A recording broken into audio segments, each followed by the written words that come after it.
नमस्कार। Janaki FM 106 megahertz Janaki समाचार में अपने के स्वागत है।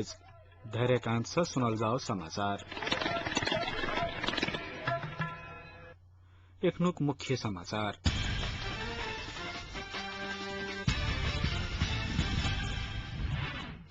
मिथिलांचलवासी के महान पावन छठ में आज संध्याकालीन अर्घ देल गेल। छठ के ध्यान में रखे जनकपुरक सुरक्षा व्यवस्था कड़ा। नगर क्षेत्र में मात्र 300 से अधिक सुरक्षाकर्मी परिचालन। राष्ट्रपति द्वारा बजाल गेल प्रमुख दल सबक बैसार निष्कर्ष विहीन। आ भारत आ इंग्लैंड बीचक पहिल क्रिकेट टेस्ट में भारत 9 विकेट से विजयी।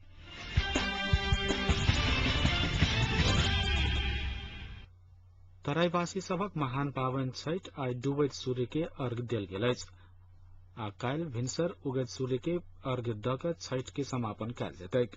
जनकपुर के ऐतिहासिक गंगा सागर, धनुष सागर, अर्गजासर सहितक पोखरि सब में आधा रातिये से श्रद्धालु सब अपन अपन पूजा सामग्री ल क घाट पर पहुंच चुकल छथि। अर्घ देबय लेल घाट में अपन स्थान सुरक्षित करबा लेल आधा राति से श्रद्धालु सब पूजन सामग्री ल क घाट पर पहुंचल छथि। स्थानीय युवा क्लब सब जनकपुर के पोखरि सब के भव्य रूप से सजौने अछि। पारिवारिक सुख शांति कल्याण आ रोग तथा विभिन्न मनोकांक्षा पूरा होए ताही उद्देश्य श्रद्धापूर्वक मनावल जाय वाला छठ पावनि के अवसर में तराईक विभिन्न नदी तालाब में श्रद्धालु सब के भीड़ लागल करैत अछि। छठ मनावल जाय वाला जनकपुरक दर्जनों पोखरि सब में बजाओल जा रहल छठक लोकगीत सबसे जनकपुर में भक्तिमय वातावरण बनल अछि। एहि पवित्र जलाशय में नहाकर ठेकुआ, पूरी, आटा के सुखर सहित के लड्डू, विभिन्न प्रकारक फल फूल, कुसियार, नारियल, हरिदा गाछ आ मिठाई के बास से बनाओल गेल छिट्टी में झाँप कर नदी, पोखरि, नहर आ जलाशय के कात में जा डूबैत सूर्य के पूजा करक परंपरा अछि। अखन छठ के विषय में जनकपुरक छठ के विषय में जानकारी देबो लेल हम सबक प्रत्यक्ष टेलीफोन संपर्क में छथि हमरा सबक सहकर्मी प्रीति जी। प्रीति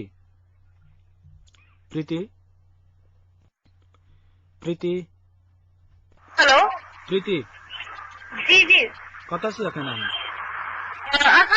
गंगा सागर पोखर लग में। केहन छै अखन गंगा सागर? ओना तऽ अर्घ देला करीब करीब 1-1.5 घंटा से अधिक भ गेल छै। अखन गंगा सागर आ अगल बगल धनुष छत्र के माहौल केहन छै ओहिठाम? गंगा सागर में देखल जा रहा है तो बहुत भीड़ है। मतलब भीड़ बड़ा एकदम बहुत देखल जा रहा है और हाथ उठ गेल है एकदम से। भीड़ तब एकदम बहुत भीड़ है अखन। अहाँ विगत वर्ष सेहो जनकपुर के छठ देखने है, एहि बेर सेहो देख रहल छी प्रीति। दुनू वर्ष के अंतर किस देखने में आयल कि नहीं? भीड़ केना छै? पहिल से बेसी छै अथवा भीड़ में कमी एलै? पहले के तुलना में कहबै तो पहले के तुलना में एहि बेर ठीक भीड़ नहीं छै, लेकिन भीड़ है। पहले के तुलना में एहि बेर जहाँ तक पोखर के दृश्य कुछ देखल जा रहा है सक्रियता। जेना आम साल फटक्का छलिए तना एबे नहीं फूटि रहल छै जेना पोखर के काज सब में जुआ टास हो छलिए तना एखन तक तो नहीं भ रहल छै एखन खास कर ठाम ठाम पर एकदम पुलिस सब से घूम रहल छै सुरक्षा व्यवस्था केहन देख रहल छियै अहाँ कहली जे पुलिस सब बहुत घूम रहल छै सुरक्षा व्यवस्था केहन देखलियै सुरक्षा व्यवस्था एकदम से देखल जाए ठाम ठाम एकदम ग्रुप में पुलिस सब घूमे छै चारू कात जेना खास कर जानकी मंदिर सब दिस नहीं देखल गेल है रास्ता सब में पुलिस में लेकिन गंगा सागर के अगल बगल में महिला पुलिस से परिचालन कयल गेल छै एकदम ग्रुप में एकदम सक्रियता पूर्वक देखा जाए जेना निगरानी द के एकदम से पहरा द रहल छै एखन एहिठाम पुलिस सब छठि में जेना देखल जाय छलै जे विगत वर्ष सबके जे अनुभव छै जनकपुर वासी के जे 7 साढ़े 7 बजैत घाट बाजार सुन भ जाय छलै अखन अहाँके की बुझा रहल है जे और ई भीड़ कते देर तक रहि सकैया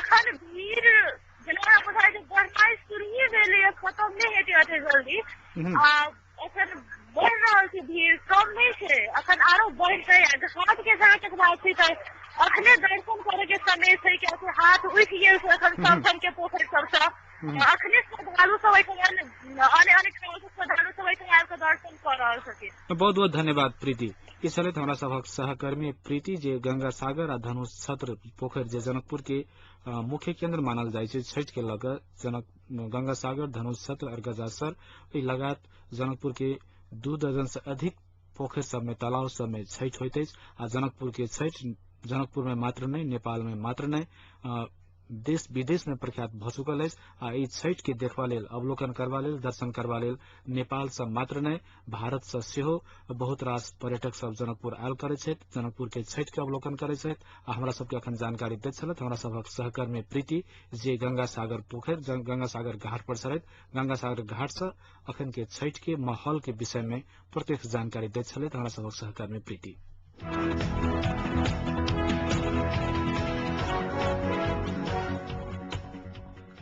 एम्हर छठि के ध्यान में रखैत जनकपुरक सुरक्षा व्यवस्था कड़ा बनाओल गेल अछि धनुषाक प्रहरी उपरीक्षक बसंत कुमार पंतक अनुसार संभावित कोनो प्रकारक घटना के रोकबा लेल नगर क्षेत्रक सुरक्षा व्यवस्था कड़ा कयल गेल छैक सुरक्षा व्यवस्था के ध्यान में रखैत नगर क्षेत्र में मात्र 300 से अधिक संख्या में सुरक्षा कर्मी परिचालन कयल गेल उपरीक्षक पंत जानकारी देलनि जिला प्रहरी नायब उपरीक्षक प्रहरी निरीक्षक सहित के कमांड में नगर क्षेत्र में सुरक्षा कर्मी परिचालन कयल गेल पंत बतौलनि छठि पावनि के सहज आ शांत रूपे सम्पन्न करबा लेल नगर सहित नगर के बाहरी क्षेत्र में सेहो चेक जांच के तीव्रता देल गेल जिला प्रहरी कार्यालय धनुषा जनौलक अछि छठिक घाट सभक सुरक्षा के मद्देनजर करैत सादा पोशाक में सेहो सुरक्षा कर्मी सभक परिचालन कयल गेल बताओल गेल अछि तराईवासीक प्रमुख पावनि छठि के ध्यान में रखैत आइ मदिरा बिक्री वितरण पर सेहो रोक लगाओल गेल जिला प्रहरी कार्यालय धनुषा जनौने अछि छठिक घाट में खेलल जाय वाला ताश जुआ एवं फटक्का फोड़क काज के पुलिस विशेष निगरानी में रखने पंत जानकारी दिलनि संध्याकालीन अर्घ के समय में घाट सब पर हो वाला भीड़ भाड़ के देखैत गंगा सागर धनुष सागर सहितक पोखरि तरफ सवारी आवागमन पर रोक लगाओल गेल अछि घाट नजदीक सवारी साधनक प्रवेश पर रोक लगाओल गेला कारणे एहि वर्ष दर्शन करबा में सहज महसूस भ रहल सर्वसाधारण सभ जनौलक अछि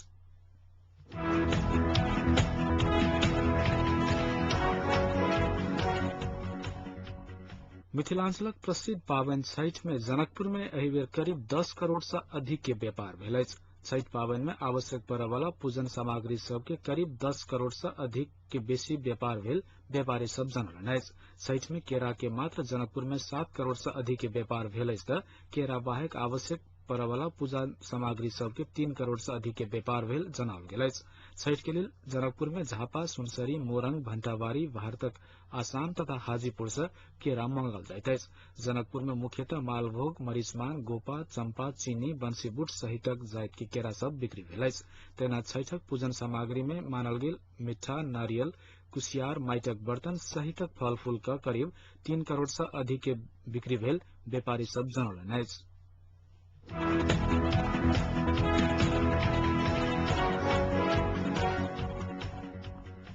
एकीकृत नेकपा माओवादी के उपाध्यक्ष एवं उप प्रधान तथा परराष्ट्र मंत्री नारायण काजी श्रेष्ठ कहलनि जे देश बजट विहीन अवस्था में नहीं रहि सकैत अछि काभ्रे के बनेपा में एक कार्यक्रम के संबोधित करते श्रेष्ठ कहलनि जे देश के बजेट विहीन अवस्था में नहीं राखल जा सके छैक।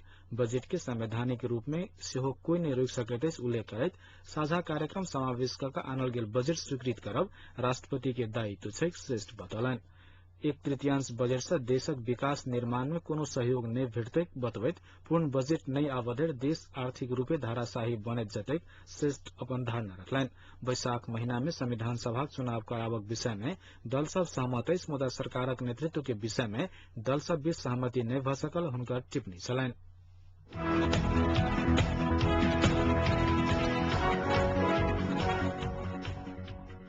सहमति जुटावक उद्देश्य आइ भिनसर भेल राष्ट्रपति आ मुख्य दलक शीर्ष नेता सब बीच के विमर्श बिना निष्कर्ष संपन्न भेल अछि। राष्ट्रीय सरकार के नेतृत्व विषय में दल सब बीच बात नहीं मिलला के बाद विमर्श निष्कर्ष में नहीं पहुंच सकल। बजट सहितक विषय में विमर्श करबा लेल राष्ट्रपति डॉक्टर रामवरण यादव नेता सबके शीतल निवास बजौने छलखिन। विमर्शक क्रम में राष्ट्रपति सहमति के आधार में बजट आ राष्ट्रीय सहमति सरकार बनाबो लेल दल सबके सुझाव देने बताओल गेल अछि मुदा नेता सब आइ सेहो अपन अपन अड़ान दोहराला के बाद बात नहीं मिल सकल। सामूहिक विमर्श के लिए प्रधानमंत्री डॉक्टर बाबूराम भट्टराई सहित एकीकृत नेकपा माओवादी के अध्यक्ष प्रचंड, नेपाली कांग्रेसक सभापति सुशील कोइराला, नेकपा एमाले के अध्यक्ष झलनाथ खनाल आ मधेसी मोर्चा तरफ से विजय कुमार गसेदा शीतल निवास पहुंचल छलखिन।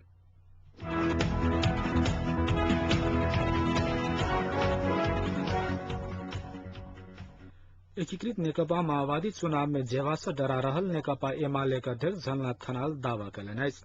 नव जनादेश में जेवाक आंट नहीं रहला कारणे एकीकृत माओवादी अनेक बहाना में या सरकार के निरंतरता द क अधिनायकवाद लादक षड्यंत्र में रहल खनाल आरोप लगौलनि। पार्टी के एक कार्यक्रम में राजधानी में संबोधित करैत राष्ट्रीय सरकार नहीं बनधरि कोनो हालत में सहमति नहीं हेतै खनाल बतौलनि। कांग्रेस आ एमालेक बटम लाइने नव सहमति के सरकार रहला कारणे एखनुक सरकार रहधरि कोनो हालत में सहमति नहीं हेतै खनालक दावा छलनि।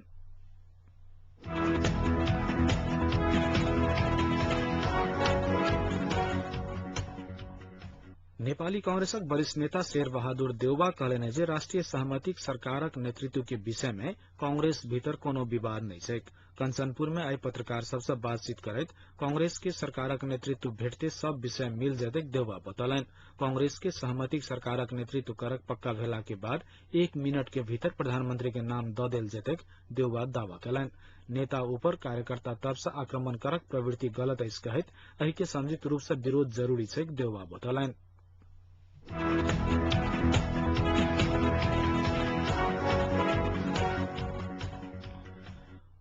बाल बालिका ऊपर कयल जाय वाला दुर्व्यवहार के अंत करक उद्देश्य आई से बाल दुर्व्यवहार विरुद्ध के 19 दिनक अभियान शुरू भेल अछि।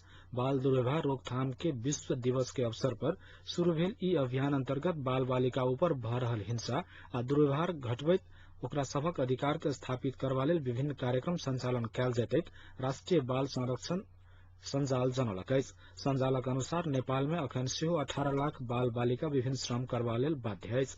ओहि में से 21% बाल बालिका विद्यालय नहीं जा रहल छैक। तहिना यौन शोषण तथा यौन दुर्व्यवहार के घटना में से 49% 18 वर्ष से नीचा के बाल बालिका रहल अछि। अंतर्राष्ट्रीय बाल अधिकार दिवस के अवसर पर अभियान शुरू कयल गेल संचालक अध्यक्ष बिमला ग्यावाली जानकारी देलनि।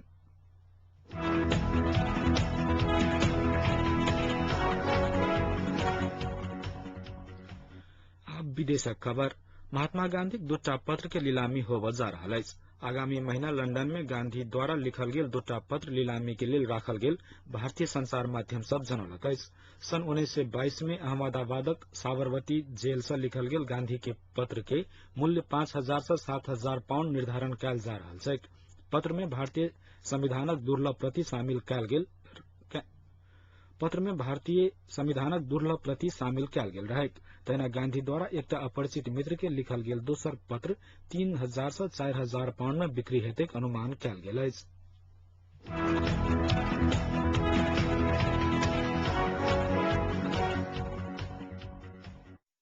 राष्ट्रपति बराक ओबामा आई म्यांमार के भ्रमण कर रहल छथि। दोसर कार्यकाल के लिए निर्वाचित भेला के बाद पहिल बेर भ्रमण में गेल राष्ट्रपति ओबामा आई म्यांमार के भ्रमण में छथि। काल्हि से दक्षिण एशिया के भ्रमण में रहल ओबामा थाईलैंड के भ्रमण संपन्न कर म्यांमार पहुंचल छथि। म्यांमार में रहल समय ओ प्रधानमंत्री विभिन्न दलक प्रमुख सहितक प्रमुख प्रतिपक्षी नेत्री आंग सान सूची से भेंट करथिन। म्यांमार के भ्रमण करे वाला पहिल अमेरिकी राष्ट्रपति ओबामा म्यांमार के आर्थिक सहयोग करक घोषणा सेहो क सकैत छथि।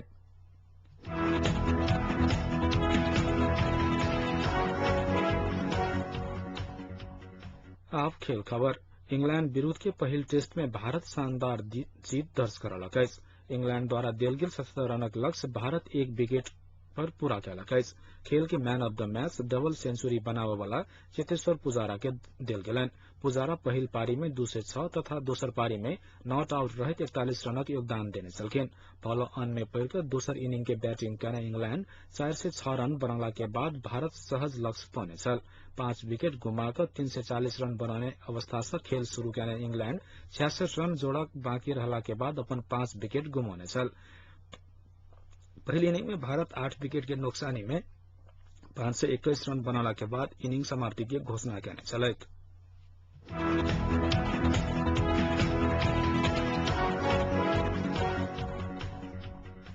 अब जनकपुरक तापक्रम। अखन जनकपुर के तापक्रम 25 डिग्री सेल्सियस अछि।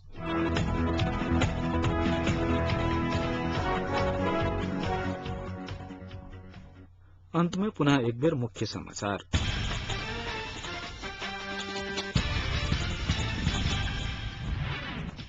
मिथिलांचल वासी के महान पावन छठ में आई संध्याकालीन अर्घ देल गेल। छठ के ध्यान में रख जनकपुरक सुरक्षा व्यवस्था कड़ा। नगर क्षेत्र में 300 से अधिक सुरक्षाकर्मी परिचालन।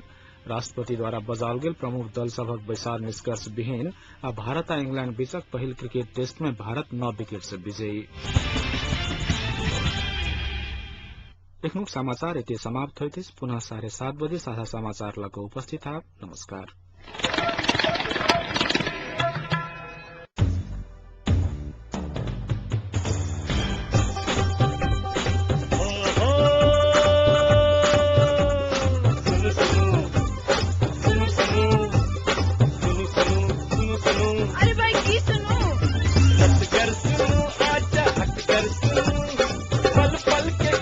घर बैसल सुनो।